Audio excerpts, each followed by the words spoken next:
membantu mereka untuk bagaimana mengedukasi mereka. Baik. Minimal petani harus tahu sebenarnya harga perdagangan kopi itu seperti apa. Yang selama ini tidak ada transparansi harga. Khusus untuk Sulawesi Selatan itu ada 2 wilayah ya yang kita kenal. Sebenarnya produksi kopinya cukup besar ya.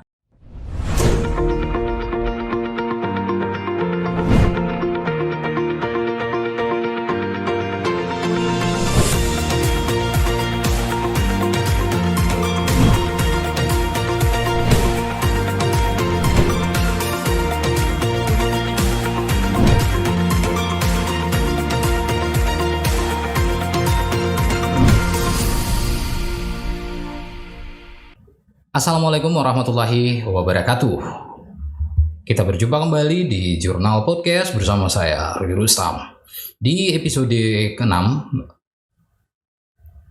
di episode ke-7, kita bakal ngobrol-ngobrol banyak lagi, bincang-bincang lagi tentang apa ya? Kali ini tentang kopi ya. Karena memang Jurnal Podcast itu sangat identik dengan kopi. Nah, di studio sudah hadir salah seorang pegiat. Wah, ini memang agak susah ini kalau cerita pegiat kopi di Sulawesi Selatan. Selamat datang di Jurnal Podcast, Bung Awal. Ya, selamat datang. Assalamualaikum, apa kabar? Waalaikumsalam warahmatullahi wabarakatuh. Apa kabar ini, Pak? Ya, alhamdulillah sehat. Sehat ya. Oke. Baik nih, kalau cerita soal kopi di Sulawesi Selatan, kan Bung Awal ini sudah bisa dibilang expert sih ya. Para pemain kopi sih. Mungkin bisa cerita dulu sih background kenapa kemudian tertarik di dunia kopi. Iya, kalau kita berbicara tentang Sulawesi Selatan, dari dulu kita kenal kopinya ya. Ya, khususnya kita kenal kopi Toraja. Oke. Ya, saya kira malah kopi Toraja ini sudah mendunia namanya ya. Dan saya berpikir untuk di Sulawesi Selatan itu sendiri sebenarnya banyak potensi yang kita bisa angkat di daerah lain. Itu bukan cuma Toraja saja. Ya. Seperti apa itu daerah itu? Ya, jadi ternyata di Sulsel ini khusus untuk Sulawesi Selatan itu ada 2 wilayah ya yang kita kenal. Sebenarnya produksi kopinya cukup besar ya. Jadi untuk kopi Toraja terus Enrekang itu di Sulawesi Selatan bagian utara. Ternyata di Sulawesi Selatan bagian selatan ini ada potensi kopi yang cukup besar ya, yang memang belum dikenal oleh mana saja itu masyarakat luas ya. Yang di Sulawesi Selatan bagian selatan itu ada meliputi 5 kabupaten. 5 kabupaten. Ya, wow. Yang kabupaten mana saja punya kopi ya, yang luar biasa juga ya, termasuk Kabupaten Goa, Bantaeng, Bulukumba, Sinjai, dan Kabupaten Jeneponto. Ya. Wow, ternyata Jeneponto juga menyimpan kopi ya. Iya, jadi di Jeneponto itu ada kopi juga yang selama ini orang tidak tahu ya. Di Jeneponto itu ada satu kecamatan ya yang memiliki hamparan kopi juga. Wow. Ya, di Kabupaten Jeneponto. Di Kabupaten Jeneponto. Kalau boleh tahu itu di kecamatan mana itu? Dia di Rumbia. Rumbia. Oh, di yang lembah tinggi. Lembah tinggi itu, iya. Di dataran tinggi. Baik, Pak Awal, ngobrol soal kopi tadi ini sudah kita diberikan sahabat lingkungan, Bung Awal kemudian sudah ngobrol perkenalan terkait kopi. Nah, untuk mengorganize kerja-kerja pemberdayaan petani, penguatan petani, apa saja sih yang sudah dilakukan? Nah, kalau tidak salah, saya pernah nih mendengar istilahnya kampung kopi. Bisa diceritain tuh seperti apa kampung kopi? Ya, betul ya. Jadi sebenarnya saya terjun di dunia kopi itu di tahun 2013. 2013. Kebetulan sudah 8 tahun. Iya, kebetulan kami dapat pendanaan dari Ford Foundation ya untuk pengembangan kopi di Sulawesi Selatan bagian selatan. Selatan tadi yang diceritain. Jadi awalnya sebenarnya kami menggarap proyek ini khawatir bahwa petani umumnya di dataran tinggi di bagian selatan ini petani membabat kopinya, terus mereka mengganti tanaman horti, karena pada waktu itu kita lihat di petani harga kopi itu cukup anjlok ya. Cukup anjlok ya di 8 tahun lalu kopi tidak punya harga. Tidak punya harga, betul. Terus di sisi lain horti itu harganya luar biasa tinggi ya. Artinya kalau petani menghitung daripada mereka nanam kopi lebih bagus nanam sayur horti. Lebih cepat ya kan? Harga juga lebih bagus, sementara kopi sudah lama rewel, harganya tidak stabil. Cuma di sisi lain di luar benar. Ternyata di petani itu mereka mengatakan bahwa harga kopi di tingkat petani itu tidak menguntungkan. Harga kopi di tingkat petani tidak menguntungkan. Mereka boleh tahu di tahun 2018 itu per kilo berapa sih? Ya biasanya untuk petani ya, petani biasanya dijual sekitar 5.000 per liter ya. Per liter. Jadi mereka tidak mengenal sistem kilo tapi liter. Itu green bean. Bukan, belum, masih parchment. Ya. Berarti kalau dari parchment menjadi green bean butuh berapa liter untuk jadi 1 kilo green bean? Biasanya sekitar 2,8 sampai 3 liter per kilo. Artinya itu hanya 15.000. Iya. Gila. Iya. Sementara pada saat itu di pasar sudah berapa harga? Itu di pasar sebenarnya di pasar internasional ataupun di pasar nasional pada saat itu? Pada saat itu sebenarnya harga stabil harga stabil di kisaran Jadi di kisaran kalau di luar ya kopi Toraja itu masih sekitar 200-250. Ya. Dari 15.000 kemudian di pasar menjadi 200. Gila benar. Nah, kemudian apa langkah yang diambil pada saat itu sehingga petani kembali ingin menanam kopi? Iya, ternyata kita terjun langsung ke petani terus mencari sebenarnya benang merahnya di mana. Benang merahnya. Jadi mencari dulu titik permasalahannya. Seperti apa permasalahannya. Ya, ternyata di sini belum ada transparansi harga di tingkat petani. Ya. Dengan adanya kami membantu mereka untuk bagaimana mengedukasi mereka. Minimal petani harus tahu sebenarnya harga perdagangan kopi itu seperti apa yang selama ini tidak ada transparansi harga. Seperti itu. Maka itu lahirlah Kampung Kopi ya. Ya, makanya dengan adanya Kampung Kopi ini kami berharap Kampung Kopi ini sebagai titik temu antara hulu dan hilir. Hulu dan hilir. Iya, betul. Ya, jadi di Kampung Kopi ini pertemuannya antara hulu dan hilir ya. Jadi petani bisa membawa hasil kopinya ke Kampung Kopi untuk diprocessing, terus kita bisa memanggil eksportir juga ke Kampung Kopi untuk transaksi. Berarti posisi sebenarnya Kampung Kopi ini menjadi off taker ya, bahasa keren. Iya, jadi menjamin bahwa kalau kamu tanam kopi berarti bisa dibeli, bisa dengan harga yang bagus ya. Berarti meyakinkan ke petani terhadap itu. Ya, saya kira kami mensupport untuk bagaimana petani bergairah untuk mempertahankan kopinya. Ya, jadi dengan adanya Kampung Kopi, mereka yakin bahwa jaminan untuk pasar minimal mereka tahu ada Kampung Kopi yang bisa memfasilitasi mereka dengan pembeli. Ya. Kampung Kopi di kepala saya Kampung Kopi itu sebuah perkampungan, sebuah desa yang isinya kopi semua atau gimana? Ya, jadi sebenarnya bagaimana sih kapan Kampung Kopi lahir, terus apa di baliknya itu coba?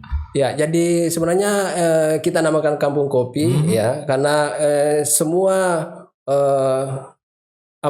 di 5 kabupaten kita punya mitra petani itu boleh memproses kopinya di Kampung Kopi. Makanya Kampung Kopi itu panen ada dilakukan di situ. Tetapi untuk kebunnya sendiri Itu di 5 kabupaten. Oh, saya kiranya tadi kampung kopi itu ada kebun-kebun. Ternyata kebunnya tetap berada di 5 kabupaten. Kemudian hasilnya, nah kalau boleh tahu, kampung kopi itu berada di mana sih? Ini kan hanya saya dengar-dengar di internet, dengar-dengar, lihat-lihat dari diskusi-diskusi katanya ada kampung kopi ini. Bisa diceritain di mana nih kalau orang mau kampung kopi tempatnya di mana gitu ya? Sambil diceritain ke sahabat lingkungan.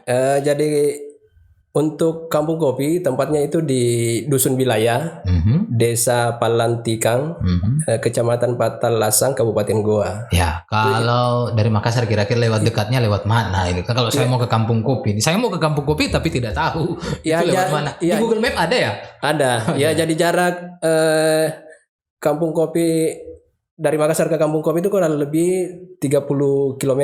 30 kilo.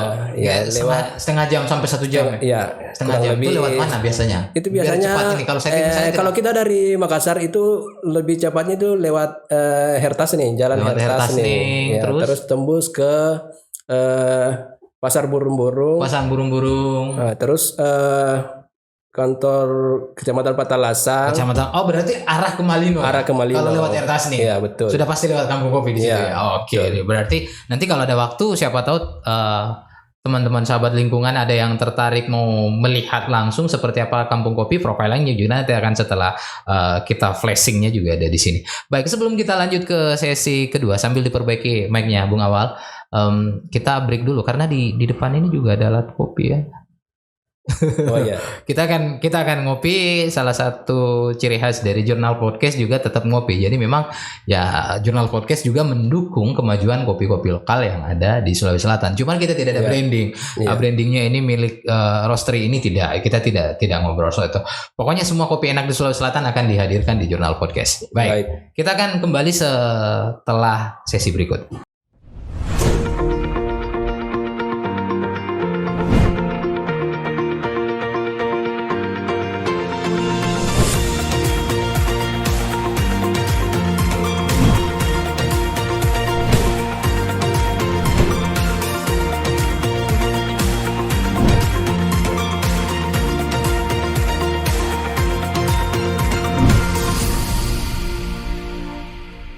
Baik, Bung Awal.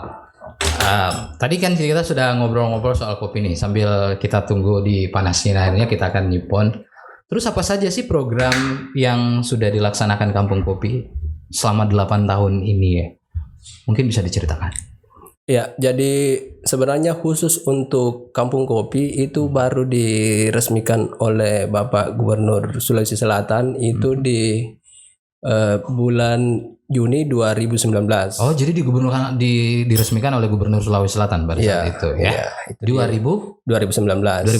Ya. Nah, fokusnya terus selama 1 tahun terakhir ini Kampung Kopi sudah bekerja sama dengan beberapa stakeholder ya, termasuk dari pemerintah juga ya. Jadi kami kerjasama dengan Balai Besar Industri Hasil Perkebunan, Hasil Perkebunan BBHP. Ya, kami melatih kurang lebih 200 UKM ya, 200 UKM ya, yang ada di beberapa kabupaten ya di Sulawesi Selatan untuk bagaimana mereka kita latih agar bisa memahami proses kopi itu seperti apa, sampai proses bisnisnya ya. Sampai ke bisnisnya juga ya. Di training. Berarti Kampung Kopi bekerja sama dengan pemerintah, berelaborasi, kemudian mentraining pelaku UKM. Ya. Sudah lebih 200. Kurang lebih 200 itu bisnisnya ya. Tapi yang fokus bisnis kopi atau bisnis lain juga? Dari 200 UMKM yang kita latih itu ada juga selain kopi ya. Jadi dia punya produk selain kopi ya, seperti dia produk kue ya, ada donat, cemilan, donat itu nanti dia sajikan Bersama apa kopi? namanya? Bukan. Dia bahan dasarnya nanti donat itu dari kopi. Oh, berarti Iya. olahan kopi. Dia inovasi, iya. Inovasi, Iya. tapi juga tetap ujung-ujungnya ke kopi ya. Berarti Iya. 200, wah keren sekali.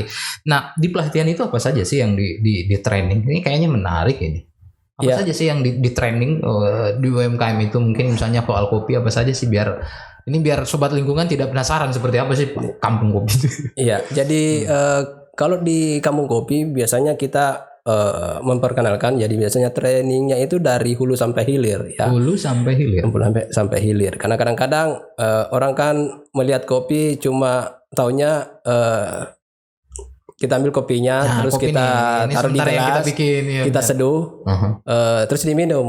Iya. Ya, padahal kopi tidak sesederhana itu ya. Tidak sesederhana itu. Ya, jadi di kampung kopi itu kita memperlihatkan sebenarnya proses kopi itu seperti apa. Ya, jadi dari hulu sampai hilir. Wow. Ya, termasuk mulai pembibitannya seperti apa. Pembibitan kopi, terus Ya, terus yang kedua pohon kopinya itu seperti apa? pohon ya. kopi dulu ya. Berarti Pohon kan banyak kopinya. orang yang belum pernah lihat pohon Ya, kopi. jadi benar ya? jadi di kampung kopi itu kebunnya tidak ada, tetapi Kebunnya untuk tanaman contoh Ada. itu bisa ada dilihat Oh di sana. ada. Berarti di kampung kopi nanti orang bisa melihat langsung pohon. Dan ada beberapa jenis kopi di sana jenis bisa kopi. dilihat. Kopi apa saja sih menarik? Ya, di situ Saya ada. juga ini baru belajar kopi sih. Ya, di situ di kampung kopi kita bisa lihat ada kopi Arabica, Arabica, terus ada Robusta, terus ada Liberica. Liberica. Iya, Nah itu 3 ada. ini. Iya.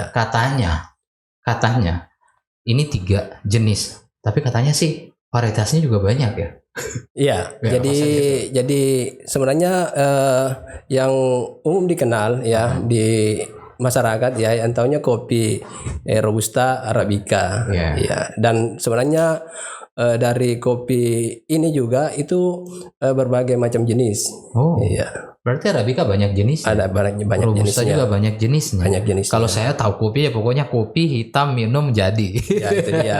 Makanya di kampung kopi itu kita jadikan sebagai tempat untuk edukasi kopi. Ya, Edukasi jadi kita bisa melihat proses kopi itu seperti apa dari hulu sampai hilir ya. Jadi termasuk yang saya sampaikan tadi ada bibit, terus ada contoh tanaman kopinya, Ya. terus ada mesin-mesin untuk memproses kopi. Proses kopi. Iya. Oh, berarti kopi butuh mesin juga ya? Iya, jadi sebenarnya kopi itu prosesnya itu cukup panjang ya, dari mulai panen ya sampai diseduh itu butuh proses. Butuh proses yang cukup panjang. Kita kan juga. taunya yang penting kopi ke kafe, ke warung kopi, pesan kopi 15 menit jadi. Jadi ya, Tapi katanya butuh proses panjang. butuh proses Sehingga panjang.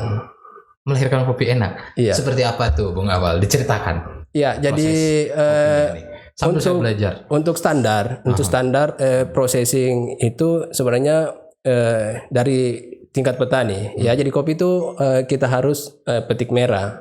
Petik merah. Iya. Karena Itu karena untuk menjaga kualitas ya. Jadi memang kopi warna merah ya? merah cerinya. Oh, cerinya. Ya, cerinya. Makanya kadang-kadang banyak orang sih yang belum lihat juga biji kopi itu seperti apa. Biji kopi seperti apa? Iya, Taunya kopi ya hitam seperti ini yang akan kita sementara kita seduh ini ya. Ternyata cerinya itu merah. Cerinya warna merah. Iya, jadi pohon itu merah ya kalau sudah matang. Nah, ceri ini yang kemudian diolah menjadi kopi. Menjadi kopi, iya. Jadi tapi butuh proses, ya Butuh proses. proses. Seperti apa itu? Ya, jadi proses untuk pengolahan ceri itu sendiri ya. Jadi itu petani harus petik merah. Petik merah satu. Petik merah. Kemudian setelah dipetik itu kurang lebih 18 jam 18 jam. itu harus pecah kulit. Itu pakai mesin pulper Oh, ya, mesin. untuk Jadi menjaga berarti kesegarannya. sebelum 18 jam usia umur dari ceri setelah itu, dipetik, ya, dia sudah harus dibuka kulitnya yang merah. yang merah itu. Dengan mesin juga. Di mesin. Ya, namanya mesin pulper. Mesin pulper. Ya, itu di tingkat petani biasanya gunakan itu. Oke. Ya. Atau saya kan pernah lihat kopi itu banyak yang ditumbuk-tumbuk saja. Ya itu biasanya untuk pengolahan tradisional masih menggunakan itu. Tetapi sebenarnya intinya sama ya, pokoknya buka kulit merah itu ya. buka kulit merah. Ya. Cuma yang perlu dijaga sebenarnya di sini kesegarannya. Kesegarannya kenapa? Khawatirnya kalau misalnya petani petik merah terus dia tumpuk nanti di karung, itu kalau misalnya tidak langsung dikeluarkan, itu kan kita harus jaga kesegaran cerinya. Kesegaran ceri. Berarti di situ kunci awal ya. Salah satu kunci awal pertama untuk menghasilkan kopi yang enak. Biasanya apapun itu. Iya, karena kenapa? Ceri itu kan merah, sudah matang, masa kan? Kalau misalnya dia masukkan di karung terus bertumpuk, itu kan yang di bawah jadi rusak nantinya. Jadi rusak. Akhirnya akan mempengaruhi cita rasa kopi-kopi yang lain. Baik. Wow, keren sekali. Terus di proses keduanya mungkin. Terus setelah di huller biasanya petani ada fermentasi ya, jadi fermentasi ya, tujuannya pulper kemudian difermentasi ya, tujuannya supaya lendir-lendir yang menggumpal di biji kopi itu bisa hilang ya. Jadi sebenarnya kalau di cherry itu kan ada kulit merah, terus di dalamnya itu ada muncul lagi. Iya, seperti ini ya, dagingnya ya. Dagingnya itu kan setelah di pulper dia akan hancur ya, dan hancur. Makanya perlu fermentasi untuk menghilangkan lendir-lendir itu. Lendir dari kopi. Dari kopi itu. Sehingga lahirlah kopi. Atau masih belum? Masih belum. Iya. Panjang sekali. Belum. Ini sama dengan saya mau bikin kopi dari tadi saya masak ini ya. Ini itu masih belum. Ya.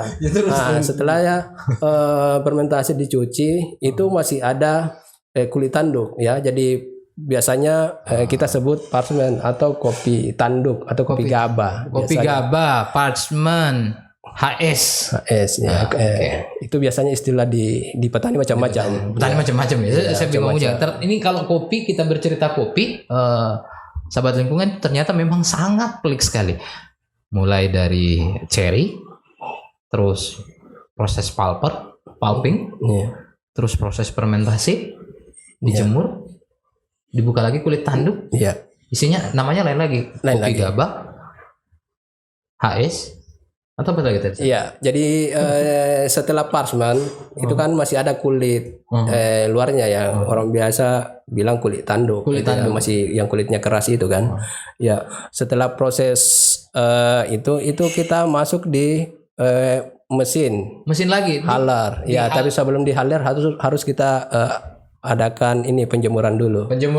Berarti untuk mengolah kopi dia butuh mesin. Satu buka kulit luar, yang disebut pulper. Yang kedua kulit tanduk yang disebut huller. Betul. Ya. Oke.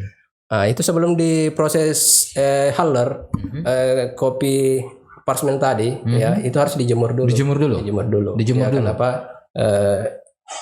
Nanti setelah dijemur, pada saat kita huller itu kulitnya akan mudah terkelupas. Ya, makanya kita harus jemur dulu. Maka setelah huller jadi kopi yang kayak kita bikin. Ya, jadi setelah huller kopi itu kulit tanduknya lepas ya. Jadi nantinya jadi kopi hijau. Itu yang biasa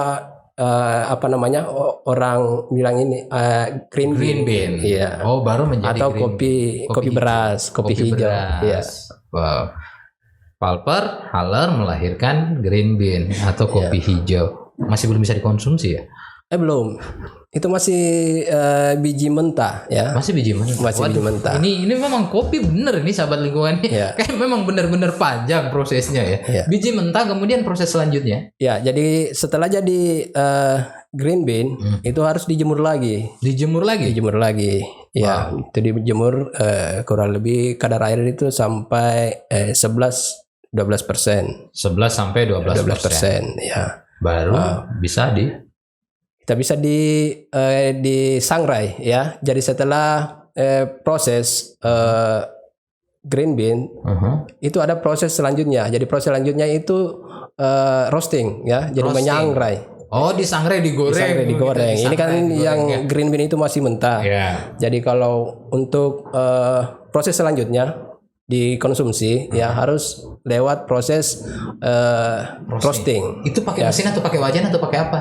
Ya, kalau tradisional ya masih ada yang menggunakan wajan ya, tetapi yang untuk proses mesin ya itu lebih terkontrol dan termasuk suhunya, jadi lain betul-betul segala macam. kita bisa kontrol itu pakai mesin. Mesin. Ya, Berarti 1 mesin buka kulit, 2 mesin buka kulit tanduk, 3 mesin sangrai roasting. Udah 3 mesin nih. 3 mesin.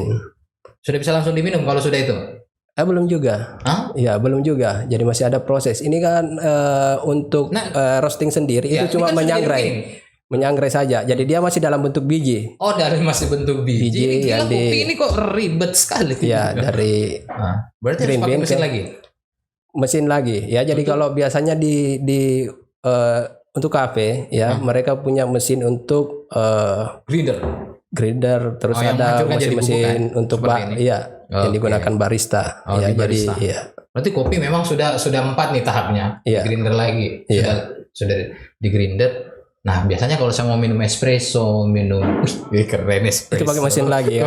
Pakai mesin lagi. Iya. Aduh, ternyata kopi itu memang baik sahabat lingkungan. Ternyata kopi itu memang sangat ribet. Seperti ribetnya saya ini di depan. Baik, itu tadi gambaran sobat lingkungan bahwa ternyata untuk segelas kopi atau secangkir kopi yang enak itu prosesnya tidak sesederhana yang Iya. kita kira. Nah, Kampung Kopi sudah melakukan semua ini. Nah, kalau sobat lingkungan mau melihat proses-proses yang Bung Awal sebutkan tadi satu persatu, apakah itu bisa saya temui di Kampung Kopi? Ya, bisa. Ya, jadi Kampung Kopi ini kita buka untuk umum ya. Oh, Jadi terbuka untuk umum. Asik ya, berarti. dan kita memang ke depan ya, Kampung Kopi ini kita jadikan sebagai tempat untuk wisata edukasi ya. Wisata Jadi edukasi. ke Kampung Kopi kita bisa berwisata sambil belajar ya. Berwisata sambil belajar. Nah, itu sekarang yang susah kan, kalau kita biasanya wisata ya wisata toh, terus belajar ya belajar toh. Berarti akan ada alternatif baru di Sulawesi Selatan ya. Betul, untuk ya. mengenal kopi. Jadi saya tidak perlu jauh-jauh untuk melihat pohon kopi, saya harus ke Toraja. Ya, di Kampung Kopi sudah bisa melihat. sudah ya. bisa Dan melihat. dia jaraknya kurang lebih 30 kilo dari 30 kilo. meter dari Kota Makassar ya. Baik sekali Pak Awal. Pak Awal, saya tadinya sebut Bung ya. Baik, Bung Awal. Nah, tadi sudah ya, bercanda-bercandanya sudah. Sambil saya nikmati kopi. Saya mau masuk ke obrolan serius karena kopinya udah mendidih. Kita akan ngobrol serius. Baik, Bung Awal. Setelah 8 tahun, Bung, mendampingi petani kopi di daerah selatan Sulawesi, di Lama Kabupaten, apa yang terjadi? Apakah ada peningkatan signifikan proses produksi kopi? Dan kalau bisa mungkin diceritakan dulu, berapa sih sebenarnya proses produksi, jumlah per tahun proses produksi kopi Sulawesi Selatan?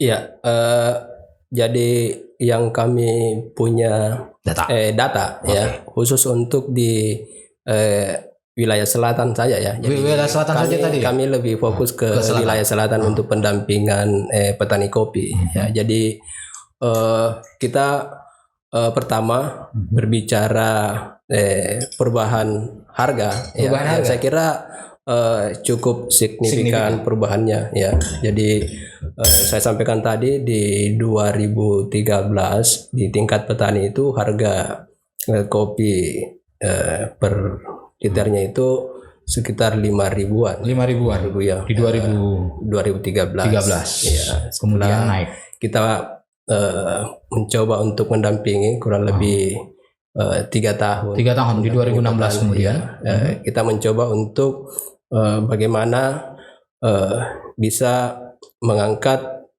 harga kopi dari petani. Karena kenapa selama kurun waktu 3 tahun ini saya kira petani sudah paham seperti apa proses standar untuk Produksi yang kopi ekspor ya. Ya, kopi yang enak, kopi yang kualitas nomor Ya, 1. mereka sudah mulai paham ya seperti apa standar untuk proses pengolahan. Ya. Dan alhamdulillah di 2019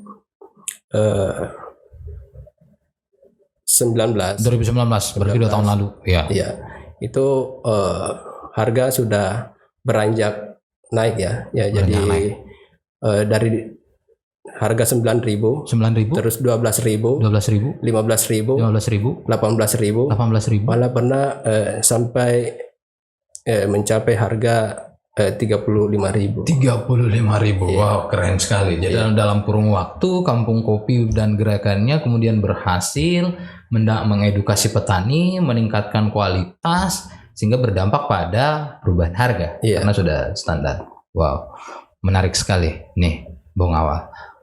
Nah, kalau boleh tahu harga jumlah produksi, apakah juga berbanding lurus dengan kapasitas produksi di wilayah selatan?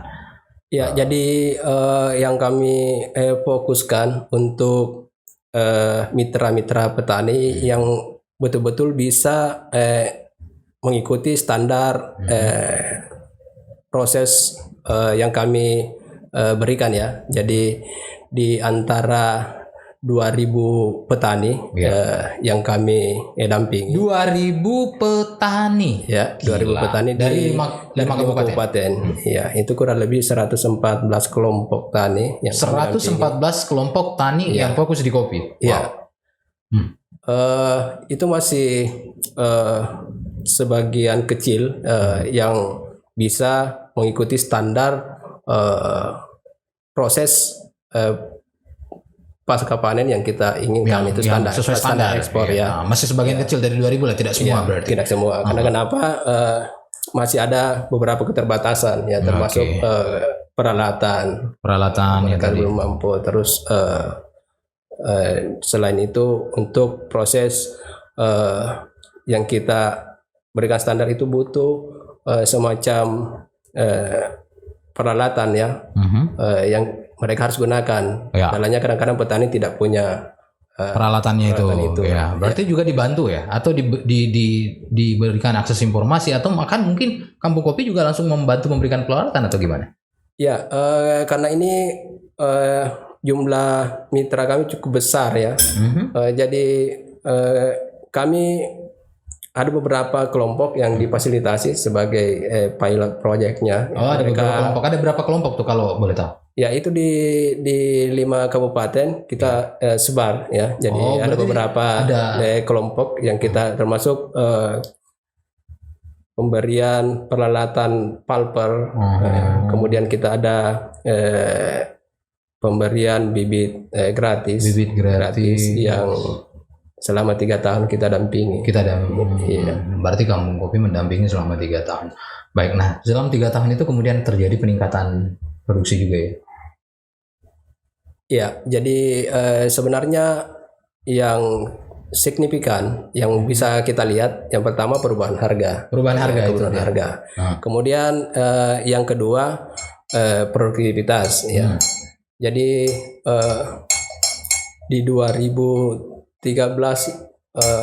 kita lihat petani itu produktivitasnya antara 300 sampai 500 kg per hektar. 300 sampai 500 kilo per hektar. Dari 2.000. Bukan, jadi kita mengambil sampel ya. Beberapa petani kita ambil sampel untuk melihat produktivitasnya seperti apa ya, dan itu mungkin gambaran khusus untuk wilayah selatan hampir seperti itu ya. Seperti itu. Berarti memang sudah, dengar-dengar nih Bung Awal nih, Sobat Lingkungan, ada beberapa kopi lokal yang sudah berhasil didorong termasuk merek yang menjadi afiliasi ya, atau partner dari Kampung Kopi. Nah, kopi mana saja sih yang berhasil? Jadi misalnya kan ada kopi Toraja tuh brand, kopi Kalosi juga brand, specialty malahan. Nah, kalau Kampung Kopi sendiri? Ya, jadi khusus untuk Kampung Kopi kita punya brand kopi Bawah Karaeng. Kopi Bawah Karaeng itu mencakup di 5 kabupaten. Jadi berarti namanya Kopi Bawah Karaeng. Ya, karena kenapa? Itu sebenarnya di 5 kabupaten ini ada 2 gunung, ada Gunung Dompebatan dan ada Gunung Bawah Karaeng. Ya. Jadi sebenarnya brand kopi Bawah Karaeng ini kita ambil dari nama Gunung Bawah Karaeng. Dari Gunung Bawah Karaeng. Berarti apapun itu, mau di Arabica, Robusta, Liberica, juga tetap namanya Bawah Karaeng. Ya, kalau khusus untuk kopi Bawah Karaeng ini untuk pendampingannya kita lebih fokus ke kopi Arabica. Arabica. Iya. Nah, berarti di 5 kabupaten tadi. Nah, dari 5 kabupaten yang produksi terbanyaknya saat ini. Sebenarnya untuk 5 kabupaten yang produksinya memenuhi standar ya, standar itu dari mitra kita ada dari Kabupaten Bantaeng, terus dari Kabupaten Sinjai, dan Kabupaten Goa. Berarti sudah sangat standar, sudah bisa diekspor dong. Iya sudah. Berarti harganya juga semakin bagus.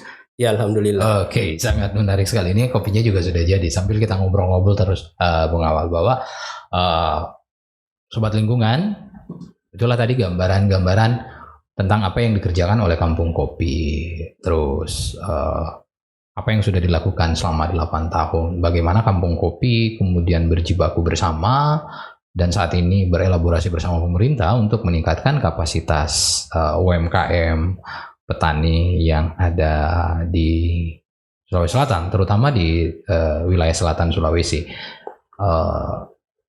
Sambil itu kita ngopi dulu, kopinya juga sudah jadi. Kita akan masuk di sesi ketiga. Jangan kemana-mana, tetap stay tune di Jurnal.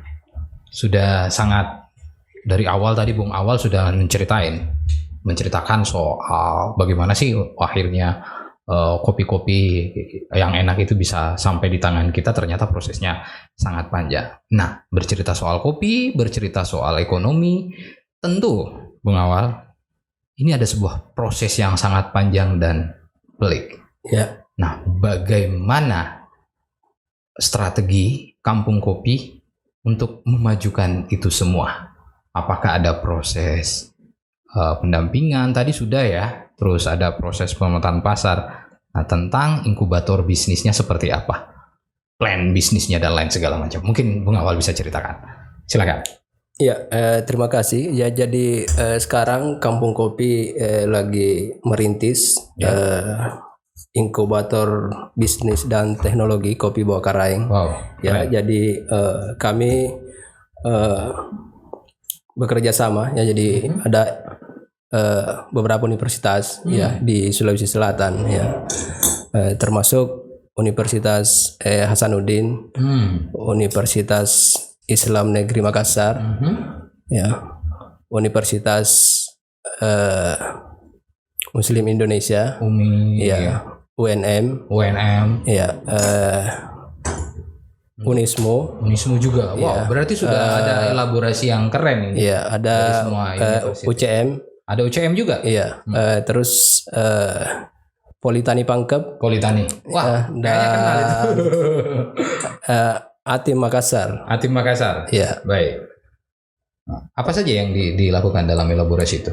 Ya, jadi kerja sama kami ya di Kampung Kopi dengan beberapa universitas ya, termasuk apabila ada mahasiswa yang ingin mendalami kopi, belajar tentang kopi, bisa berkunjung ke Kampung Kopi ya, bisa mengadakan penelitian di Kampung Kopi, praktek industri di Kampung Kopi, KKN juga di Kampung Kopi. KKN juga sampai ya, bisa KKN. Bisa KKN. Jadi misalnya kalau saya ingin belajar nih, saya kayaknya mau belajar ke Kampung Kopi.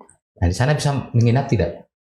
Ya, jadi khusus untuk sekarang ini ya, kami baru merencanakan untuk pengadaan mes atau mau pelatihan, camping lah. Kalau misalnya saya bawa camp sendiri, bawa tenda sendiri, boleh gak? Oh ya, kalau camp bisa ya. Jadi kita ada area khusus untuk camp di. Berarti boleh dong malam mingguan weekend di sana. Boleh. Iya. Sambil nikmati kopi juga ya. Iya, boleh. Di sana ada kafe kan? Di Kampung Kopi ada kafe. Ya, ada jadi kafe. Iya. Yang menyediakan kopi-kopi yang tadi. Jadi kopi dari 5 kabupaten bisa dinikmati di Kampung Kopi. Bisa. Wow, Ya. keren sekali. Kayaknya Jurnal Podcast juga akan main-main ke sana. Ini sambil silakan, Bung Awal. Nih ada kopi. Sorry ya kalau kopinya tidak terlalu bagus. Jadi malu-malu sih saya sebenarnya. Sobat lingkungan. Ini orang yang dampingi kopi, tiba-tiba Jurnal Podcast juga main di kopi. Maksudnya tamunya harus ngopi. Oke, inkubator bisnis. Terkait inkubator bisnis, Bung Awal bisa ceritakan semua secara detail. Ya, kenapa kami berpikir untuk membuat inkubator bisnis di Kampung Kopi? Ya, karena saya lihat selama ini khususnya mahasiswa ya yang telah lulus dari perguruan tinggi itu kadang-kadang orientasi pertama kalau kita nanya ya setelah kuliah ya jadi ASN ya itu pasti itu di Sulawesi Selatan pokoknya itu sudah prestasi lah kita harus jadi ASN. Tapi kita harus tahu bahwa untuk menampung semua itu kan terbatas ya. Pemerintah terbatas dan kalau kita lihat keluaran dari universitas setiap tahun itu kan banyak yang lulus ya. Kami mencoba di Kampung Kopi untuk menginspirasi mereka. Ya. Oh, kopi itu bisa jadi lahan bisnis. Iya betul. Kopi itu bisa menjanjikan. Betul. Jadi terbukti kan sekarang banyak kafe. Iya. Jadi kadang-kadang mahasiswa tidak berpikir ke arah sana karena mereka tidak pernah melihat sehingga tidak terinspirasi. Oh, berarti sebuah terobosan baru ya. Berarti memang harus ditunjukkan dulu berarti.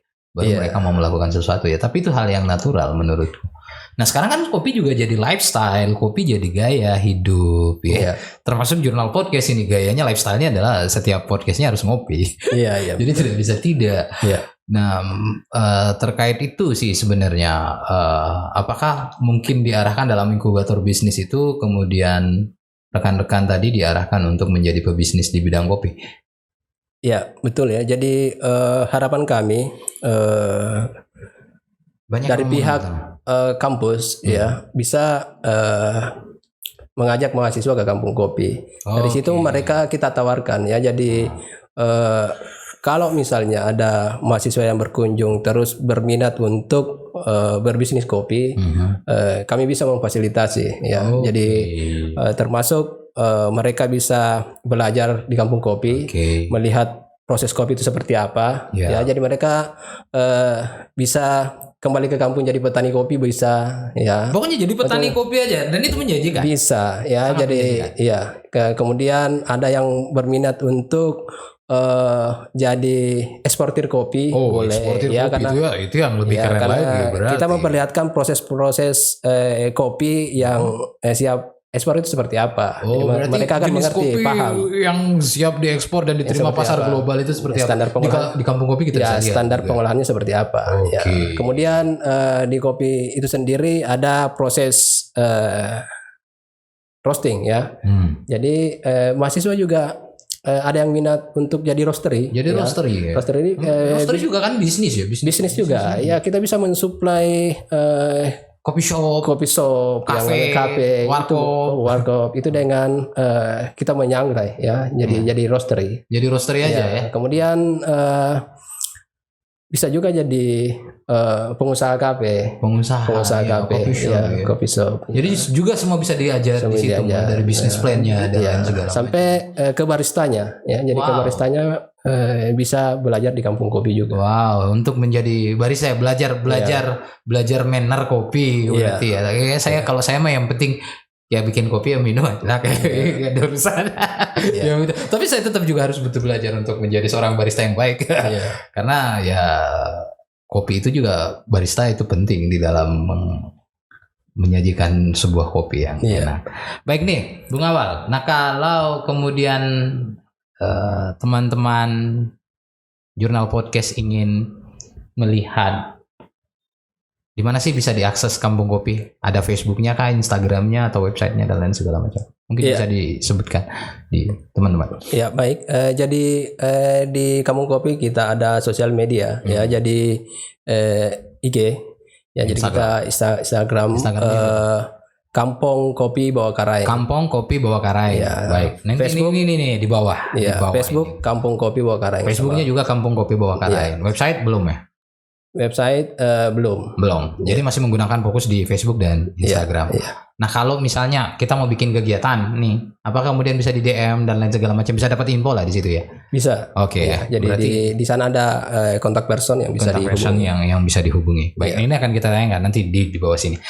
Baik, Bung Awal, terima kasih sudah hadir di Jurnal Podcast. Sebelum kita closing, mungkin ada harapan-harapan ke depan yang ingin disampaikan atau unek-unek yang selama ini mengganjal di hati Bung Awal tentang kopi.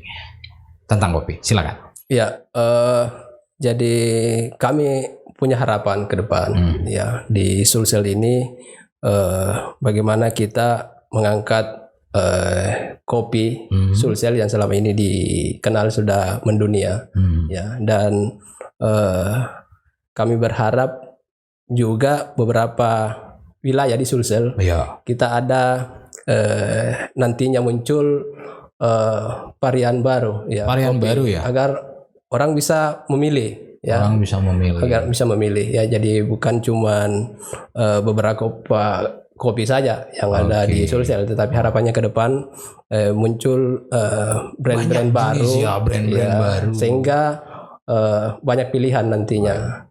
Kemudian yang kedua, kami berharap mudah-mudahan ke depan di Sulawesi Selatan ini ada sekolah kopi. Ya, sekolah kopi. Menarik itu sekolah kopi. Jadi kita akan belajar lebih jauh, lebih detail, dan secara terstruktur mungkin. Kalau bisa ada jurusan ya di kampus ya. Iya, kami berharap kalau ada universitas yang buka jurusan kopi, saya kira kami akan mensupport itu. Oke, berarti ini tetap butuh elaborasi bersama pihak universitas, karena ya memang ya bidang pertanian itu juga ada semuanya, tapi kan umum kan, berarti harus ambil satu jurusan yang fokus ya, yaitu kopi. Benar sekali, itu kayaknya menarik. Baik, terima kasih Bung Awal sudah hadir di Jurnal Podcast. Semoga diskusi ini menjadi awal perkembangan kopi di Sulawesi Selatan. Teman-teman Sobat Lingkungan bisa melihat tadi dan bisa mengambil pelajaran dari apa yang dituturkan ke depan. Nah, terima kasih teman-teman Sobat Lingkungan. Demikian diskusi kita dengan Bung Awal dari Kampung Kopi Bawah Karaeng yang selama ini sudah bergerak untuk mendampingi petani-petani di wilayah selatan Bawah Karaeng. Goodbye now and see you next time. Salam lingkungan, salam lestari.